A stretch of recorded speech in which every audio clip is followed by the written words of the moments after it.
The core deception of the door-to-door repair scam is that the perpetrator isn't selling a service, they are selling urgency in manufactured convenience. So let's really dig into that, because this one idea, it's the key that unlocks this entire fraud. You see, this scam isn't really about bad work or overcharging, even though that's usually part of it. The real product being sold here is a feeling. It's a carefully engineered sense of panic, immediately followed by this wave of convenient relief offered by the very person who just created the panic. I mean, think about that. They're not a contractor. They're more like an emotional arsonist who just happens to be selling the only fire extinguisher in sight.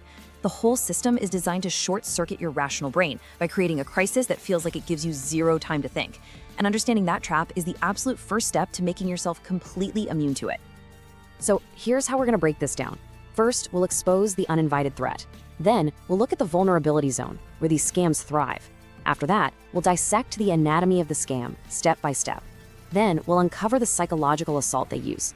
Next up is your mandatory defense, a non-negotiable protocol. And we'll finish with the final mantra, designed to protect you for life. Let's get started. All right, section 1, the uninvited threat. We're starting at the front line, your own doorstep, to analyze that moment the threat arrives, perfectly disguised as a helping hand.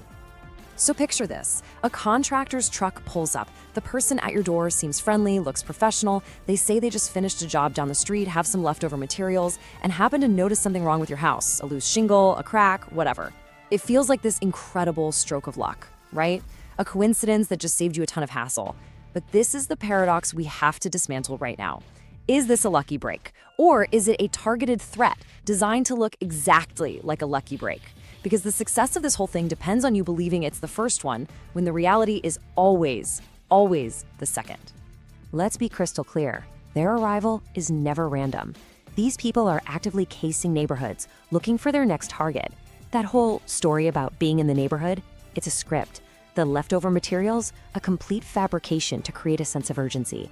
It's a classic pressure tactic to make you feel like you'll miss out on a special deal. This isn't a service provider finding a customer. This is a predator isolating its prey.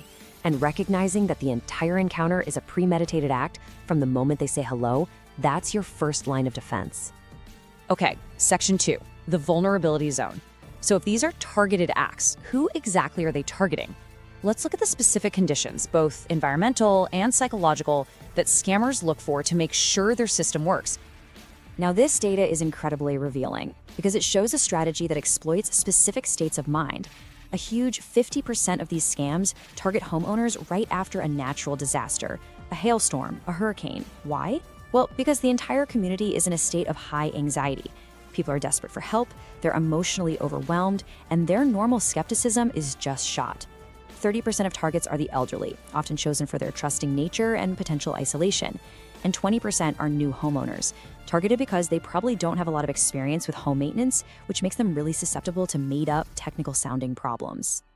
This tactic of hitting disaster areas actually has a name: storm chasing. And it's a cold, calculated, predatory business model. These storm chasers swarm neighborhoods not to help people rebuild, but to exploit the chaos. They weaponize the very real fear people are feeling about their homes. In the wake of a storm, the normal rules of getting 3 quotes and checking licenses can feel impossible, and that panicked environment is exactly what these operators need to thrive. And this right here is the core strategy of the whole operation. It's called the control flip. The goal is to move you from your environment of control, say your office, where you have a computer and time to think, to their environment of control, your own doorstep, face-to-face with manufactured time pressure. They are forcing a massive financial decision into a space where you are physically and mentally unable to do your homework. The entire scam depends on this one thing: taking away your ability to pause, to verify, and to get a second opinion. They have to keep you on that doorstep to win. Section 3, Anatomy of the Scam. Now that we know who they target and why, let's do a step-by-step forensic breakdown of exactly how this scam is executed. Before we jump into the steps, we need to define this with precision. This is not just some pushy salesperson. This is an impersonation and coercion system. Impersonation because they create a false identity, a mask of legitimacy with uniforms, truck decals, clipboards. Coercion because once that trust is established, they use intense pressure to force you into a decision. And we call it a system because it follows a repeatable, predictable script that's been field-tested to trap people. The system unfolds in 5 distinct stages, like a playbook. Stage 1 is targeting and impersonation. They pick a mark and put on their costume. Stage 2 is the grooming approach, that friendly, just in the neighborhood chat to lower your guard. Stage 3 is the crisis hook, the sudden, alarming discovery of a huge problem. This is the turning point.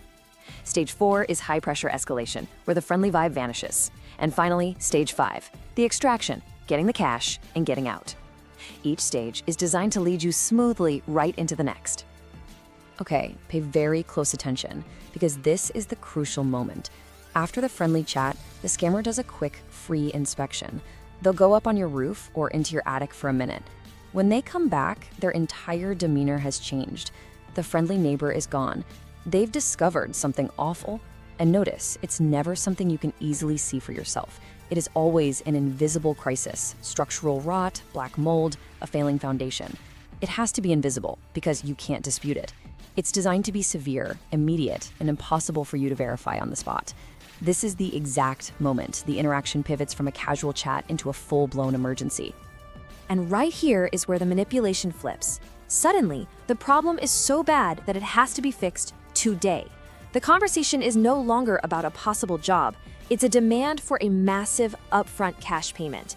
They need it right now for materials, they'll say. This is the sound of the trap snapping shut. The friendly guy from 10 minutes ago is now an aggressive agent of panic, insisting that any delay will lead to catastrophic damage and cost you way more money. They are cranking up the pressure to keep you completely off balance. So what's happened is you've been maneuvered into what we call the psychological choke point. You're physically isolated with a stranger, you've just been told your biggest asset is in danger, and you're facing a high-pressure demand for a lot of cash right now. This combination is engineered to create total cognitive overload. Your ability to think rationally is deliberately choked off. In that moment of panic, your brain isn't thinking, let me get a second opinion, it's screaming, how do I make this horrible feeling stop? And that's when you hand over the money. Okay, Section 4, the psychological assault. So how can a simple conversation be so powerful? We've covered the what of the scam. Now let's get into the why it works by dissecting the specific psychological weapons they use. The first weapon is authority bias. We are all hardwired to trust people who look like experts. And scammers know this. They show up wearing work boots, a polo shirt with a logo, carrying a clipboard. They'll use a bunch of technical-sounding jargon, truss uplift, efflorescence, to describe the fake problem. It's all designed to make you doubt yourself. You start thinking, well, he's the professional, he must know what he's talking about.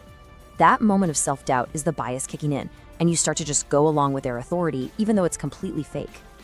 The second weapon is even more powerful: fear conditioning.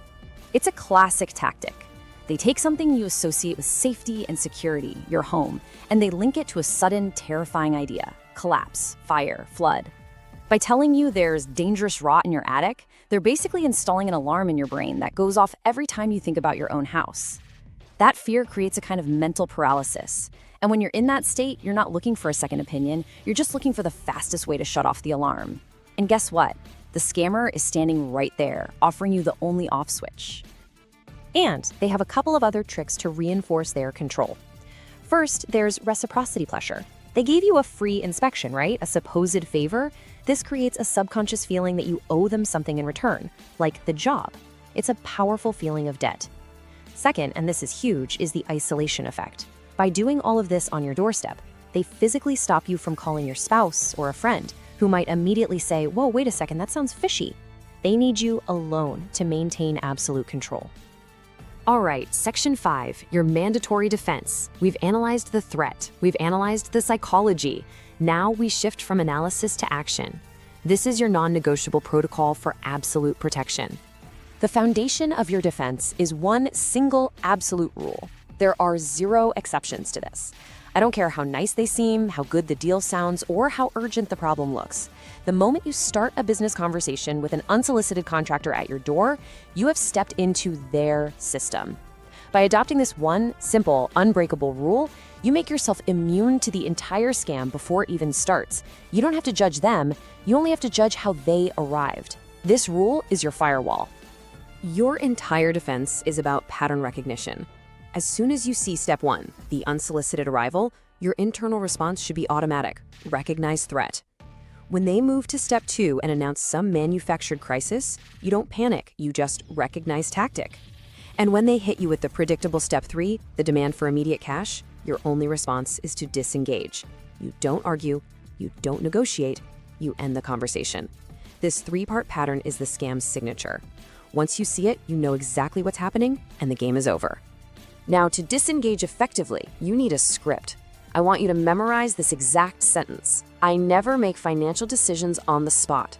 Please leave your business card and official license details, and I will research your company and call you back.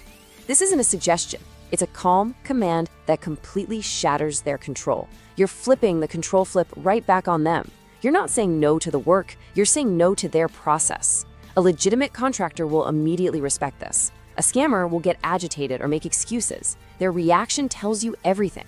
And if they actually do leave you their details, your verification takes less than 5 minutes. Step 1. Check the license. Go directly to your state's official government website for contractor licensing. Don't trust a site they give you. Use the official source. Step 2. Check their reputation. Just type their company name into a search engine, followed by words like scam, review, or complaints. If they're a fraud, you will almost certainly find a trail of victims warning you to stay away. I mean, just look at the difference here. A pro schedules an appointment, a scammer just shows up. A pro gives you a detailed written estimate. A scammer gives you a verbal today-only price. A pro proudly displays their license number. A scammer gets vague. And most importantly, a pro accepts checks or credit cards. A scammer demands untraceable cash. The behaviors aren't just different, they are polar opposites. All right, Section 6, the final mantra. We've dissected the crime, we've built the defense. Let's wrap this up by distilling everything down into one core principle and one final protective mantra. This is the strategic principle you need to internalize. We all love convenience, but you have to train yourself to be deeply suspicious of it when it just shows up at your door uninvited. An unsolicited offer, whether it's for a roof repair or an investment, should be seen not as a lucky break, but as a giant red flag. It is the ultimate financial threat, disguised as good fortune. And finally, here is the practical mantra that will protect you. I want you to adopt this as your unbreakable personal policy. Never sign a contract or pay cash on the day it arrives. This simple rule is your emergency brake. It creates a mandatory cooling-off period. It builds a firewall of time between any high-pressure pitch and your decision, and that guarantees you always have the space to think, to verify, and to remain in control. So I'll leave you with this question. Now that you can see the whole system, the targeting, the script, the psychological games, what is your single most powerful tool to defeat it? It isn't anger, it's not confrontation, it's your newfound knowledge. It's the ability to see the pattern, recite your script, and simply close the door. Your greatest power is the calm, informed refusal to play their game.